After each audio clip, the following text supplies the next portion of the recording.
Hello, and welcome to the Lighthouse Brand Builders podcast. I'm Peter Wilkin, and I'm here to help you build differentiated, enduring brands and thriving businesses.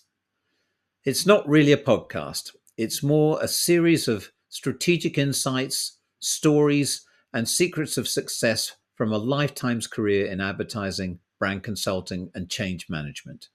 The thread that binds them is brand-centered management, the trademark brand building process and philosophy I developed with my partners at the brand company over 20 years ago, that's since been embraced by thousands of brand professionals and some of the world's most iconic brands. The 4Ds process and brand DNAs have become well known in brand strategy circles. The focus here is practical advice you can apply straight away to your business. It gives you a glimpse inside the Lighthouse Brand Strategy Academy, our online coaching program, where we aim to democratize effective brand strategy. So come with me, take a step inside the virtual lighthouse. Welcome. The commercial, predictably and luckily, kind of went completely gangbusters. It beat every record that any Unilever ad had ever had for Lipton tea anywhere. It was just phenomenal. There was just so totally no denying the success. And it allowed me to kind of ridicule their evaluation system back to our own people. By the way, it went as far up as when we got the results back, I kind of called my regional guy up and said, now we know where we stand and what we were doing with our job. How about making sure that we earn a profit on this loss-making piece of business? Otherwise, I'm going to resign it. And he said, you can't resign it. You can't do that. I said, yes, I can. And so it went all the way up to the CEO of our agency. You can see why I used to get into trouble with the agency, but this is what the agency world was like. Some disruption. Go ahead. A fair bit of disruption. But, I made the point that you cannot run smaller agencies and smaller relationships or do great work if you are constrained by averaging to the norm when you need to kind of break out and demonstrate and do things differently. And at that time, we were mandated to work with the big international companies, and more often than not, at a loss. They would squeeze us under the threat of knowing that, we could never fire them. But actually, you could down tools or not do it.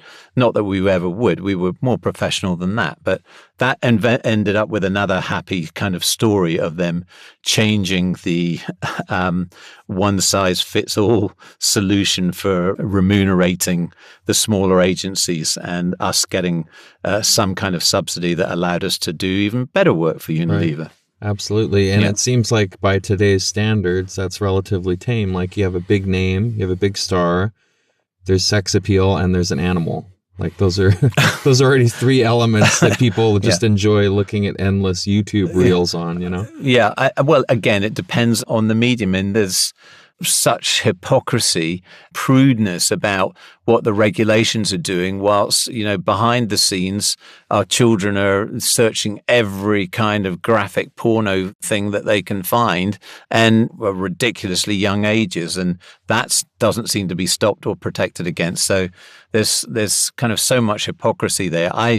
I'm all for, legal, decent, honest, truthful, basic, principle background guidelines for communication, especially when you're representing a client's interest. Mm-hmm.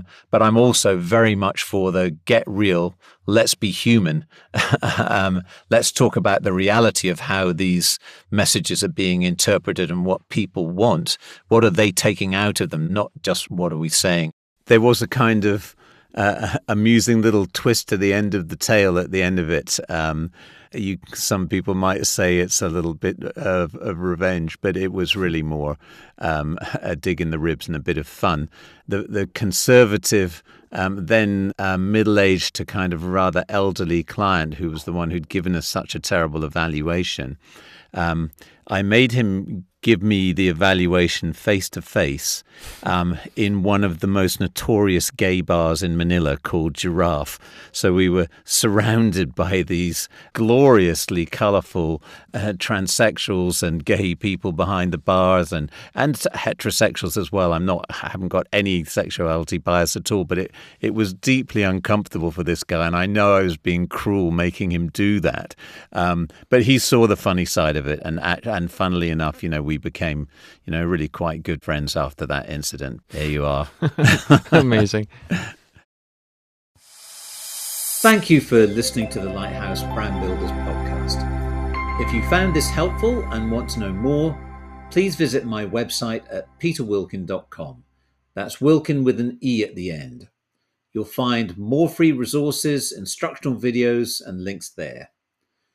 If you're a CEO or a business owner looking to build your brand, or a brand strategist looking to level up your skills, check out the CBO Masterclass in the Lighthouse Brand Strategy Academy, where you'll be guided through a comprehensive, stepwise process to develop your unique brand DNA and learn the skills to become a certified Chief Brand Officer.